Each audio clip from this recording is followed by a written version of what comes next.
इसको आप लिखिए एक्सरसाइज हो गया आपका 8.2 पर। उसका लास्ट वाला क्वेश्चन हम लोग फिर बना लेंगे। इसका पहला क्वेश्चन देखें, इसका क्वेश्चन नंबर पहला है, दैट इज ये कहता है evaluate the following, evaluate the following. तो इनकी वैल्यू आपको निकालना है, इवेल्युएट द फॉलोइंग। ये चार्ट से है। अब आपको अगर चार्ट याद है तो आप क्वेश्चन को सॉल्व कर पाओगे। फर्स्ट क्वेश्चन ये दिया गया आपको कितना, साइन 60 डिग्री, कितना कॉस 30 डिग्री, प्लस कितना है आपका साइन का 30 डिग्री इंटू कॉस का 60 डिग्री। चार्ट में देखो तो, चार्ट से साइन 60 कितना है √3/2, ये वैल्यू रख दी। कॉस 30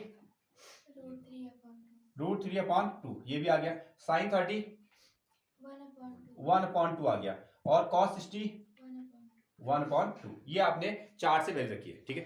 डायरेक्टली आप चार्ट पर गए और वहां से आपने इन वैल्यू को पुट कर दिया। सॉल्व करते हैं। √3 इंटू √3 का कितना हो जाएगा 3, 2 2 कितना हो जाएगा 4, 1 1 का 1, और ये भी आएगा आपका 4। एलसीएम कितना आ गया 4, 3 + 1 दैट इज 4/4, और इसकी वैल्यू कितनी मिल गई है 1 मिल गई, इसकी वैल्यू 1 मिल गई, ठीक है। हाँ एक्चुअली ये फॉर्मूला भी होता है, देखो ये क्या है ये फॉर्मूला भी है। जैसे अभी हमने लिखा था ना sign A cos B, cos A sine B, sign A cos B. अगर इसको हम फॉर्मूले के फॉर्मेट में लिखेंगे, देखो ये आप अगली क्लास में जाके इसको फॉर्मूला पढ़ते हो, ये फॉर्मूला भी हो गया साइन का ए कॉस का बी, कॉस वाली का ए साइन का बी। इसको चाहें तो आप साइन कितना 60 + 30 भी लिख सकते हो, साइन 60 + 30, ठीक है। इधर देखो साइन 60 + 30 भी मैं इसको लिख सकता हूं। हाँ अगर आप देखें 30 और इसको जोड़ दो, 30 और 60 को जोड़ दो कितना आएगा 90, ठीक है। ये कितना बना 90 बना ऐसा। और देखो तो साइन 90 में कितनी वैल्यू होती है, साइन 90 में कितनी वैल्यू होती है 1 होती है, 1 होती है। तो ये आ गया आपका 1, ये 1 ही आया ना। हाँ नोट कर, इसको लिखने की जरूरत नहीं है, इसको आपको नोट करने की जरूरत नहीं है, सिंपली आप ये पोर्शन को लिख सकते हैं।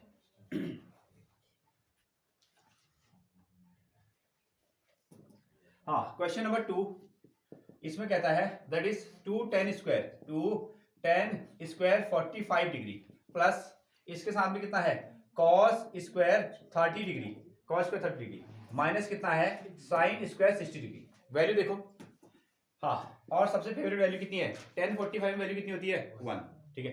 ये बन गया आपको 1, इसका आपको स्क्वायर करना है cos स्क्वायर 30, cos 30 में cos 30 302 है, अच्छा √3/2, ये cos 30 की वैल्यू है, ये क्या है ये cos 30 की वैल्यू है, ठीक है। इसको आप क्या करोगे स्क्वायर करोगे, ये cos ना 2 टाइम्स है, ओके, माइनस sin 60 में हाँ सेम नंबर है √3/2, ये सेम नंबर है दोनों का, इसका स्क्वायर। ये cos 60 की वैल्यू रखी आपने, और साइन कितने टाइम्स है साइन 60 2 टाइम्स है, इसलिए हमने स्क्वायर कर दिया। अब सॉल्व करने की जरूरत क्या है इसमें, देखो ये नंबर और नंबर सेम नंबर दिख रहे हैं आपको, दोनों सेम है ना, याद है। तो ये दोनों क्या हो गए कैंसिल आउट, ये सेम नंबर भी है और माइनस भी हो रहे हैं। बचा है आपका इतना 1 का स्क्वायर करोगे तो कितना आएगा 1, ठीक है। और 2 × 1 कितना आंसर आ गया 2, ये हमारा आंसर है, इतना ही।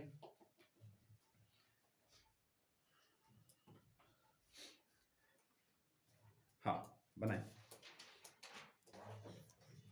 cos 45 में कितना होता है cos, हाँ नहीं 1/√2, 1/√2, cos 45 की वैल्यू होती है 1/√2 ऐसा। और sec 30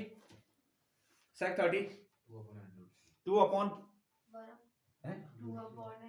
अच्छा 2/√2 नहीं तो √3 होगा, तो ये होता ही नहीं 2/√3। हाँ sec 30 में कितना हो गया 2/√3, और cosec 30 2 हो गया, ठीक है। 2/1 यानी कि 2 हो गया, ये आ गया, क्लियर है। चेक करना cosec 30 है, cos 45 1/√2, sec 30 में ये मिल गया आपको 2/√3 cosec 30 में। हाँ इसको सॉल्व करना पड़ेगा आपको, एलसीएम लेना पड़ेगा 1/√2 इतना आया, और यहाँ एलसीएम कितना आ जाएगा, यहाँ एलसीएम आएगा √3, यहाँ आपने √3 और 1 का एलसीएम लिया तो कितना आ गया √3 ना, और ये कितना बना आपका 2 और 2√3 इस तरीके से बना, ये समझ में आया। √3 और 1 का एलसीएम आया कितना √3, फिर आपने क्या किया √3 से इस √3 को डिवाइड किया, इस डिनोमिनेटर से इस एलसीएम को डिवाइड किया तो कितना टाइम, 1 टाइम, और 1 इसके साथ मल्टीप्लाई हुआ, 2 1 जा 2 आ गया, बीच में प्लस का साइन है, साथ में क्या है 2 है। फिर आपने क्या किया, 1 से फिर एलसीएम को डिवाइड किया, 1 से जब एलसीएम √3 को डिवाइड करेंगे तो कितना आंसर आएगा, √3, और √3 यहाँ मल्टीप्लाई हो गया। अगेन अब इसको हम यहाँ ले चलते हैं, इसको यहाँ फोर्थ नंबर फर्स्ट में, तो कितना आएगा 1 इंटू √3, 1 इंटू √3 एक पोर्शन, और दूसरा पोर्शन ये आया कितना √2 इंटू 2 प्लस 2 √3, 2 प्लस 2 √3, इस तरीके की कहानी आ गई। सही किया। हाँ, इसको सिंप्लीफाई करो, ऊपर कितना आएगा √3, और नीचे इसमें से 2 को आप कॉमन ले सकते हो ना, हाँ 2 को आप कॉमन ले सकते हो, इसको आपने लिख दिया 2 √2, इसको अंदर मल्टीप्लाई कर दिया, प्लस कितना ये रूट, देखो 2 इंटू √2 का 2 √2, और √2 और √3 का कितना लिखोगे 2 √6, ऐसा लिखोगे। ये आपके पास में कहानी है यहां तक, ठीक है। एक आंसर तो ये है, लेकिन आप इसको सिंप्लीफाई भी कर सकते हो। अच्छा, रेशनलाइज, ये रूट वाला नंबर था, अंदर मल्टीप्लाई करके इस तरीके से लिख दिया। अब इसको सिंपल फॉर्मेट में लिख देते हैं। हाँ, यहां से कुछ मटेरियल को बाहर निकाल देते हैं, यहाँ भी 2 कॉमन है, यहाँ भी 2 कॉमन है, तो इसको हमने मॉडिफाइड करके ऐसा लिखा √3 और 2, और साथ में ये √6 है, ये √2 है, दोनों प्लस में है ना, दोनों प्लस में। पहले मैंने √6 को लिख दिया, और फिर मैंने क्या कर दिया √2 को लिख दिया, फर्क कोई नहीं पड़ेगा, दोनों प्लस में ही है ना। √2 को कॉमन लिख लिया, ठीक है, √6 को पहले लिख दिया, √2 को बाद में लिख दिया, बोथ आर इन पॉजिटिव, ऐसा लिख सकते हैं। अब हम क्या करेंगे, इसको रेशनलाइज करेंगे। रेशनलाइज करने का मतलब क्या है, इसके जो रेशनल वाला नंबर है उसके अपोजिट साइन से ऊपर नीचे मल्टीप्लाई करते हो। हाँ, तो किससे मल्टीप्लाई करेंगे, √6 माइनस √2, ये तो होता है, और √6 माइनस कितना √2। रेशनलाइज ऐसे तो किया था हमने क्लास 9th में, याद है, भूल गए। √6 और प्लस √2 है, तो किससे मल्टीप्लाई करेंगे, √6 माइनस अपोजिट साइन से, अगर माइनस में होता तो प्लस वाले साइन से आप इसको मल्टीप्लाई करते। अब ऊपर वाले को ऊपर मल्टीप्लाई कर दो, नीचे वाले को नीचे मल्टीप्लाई कर दो। जैसे √3 का और √6 का जब तुम मल्टीप्लाई करोगे तो कितना आएगा, ये आएगा आपका रूट का 18, और √3 और √2 को मल्टीप्लाई करोगे तो कितना आएगा रूट का 6, ऐसा आ जाएगा।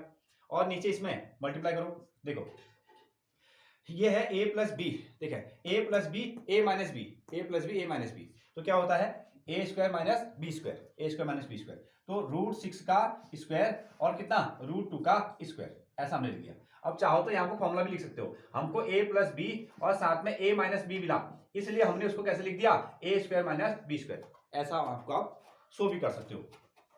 अगेन अब इसको सिंप्लीफाई कीजिए, ऊपर बन गया आपका रूट का 18 और रूट का 6, यहां से आया 2, और इसका रूट हट गया तो कितना आ गया आपका 6, ठीक है, इसका रूट हटा तो कितना आया आपका 2, ये मिल गया ना। सही किया, हाँ 6 में से 2 गया तो कितना आया 4 ना, और 4 मुझे कितना हो जाएगा 8, √18 कितना √6 और अपॉन कितना आएगा आपका 8 आ गया। ये कहानी है। 6 में से 2 गया तो कितना आया 4, और 4 दूना कितना हो जाएगा 8, ये फाइनल आंसर, नो डाउट। बच्चे ने काम किया है और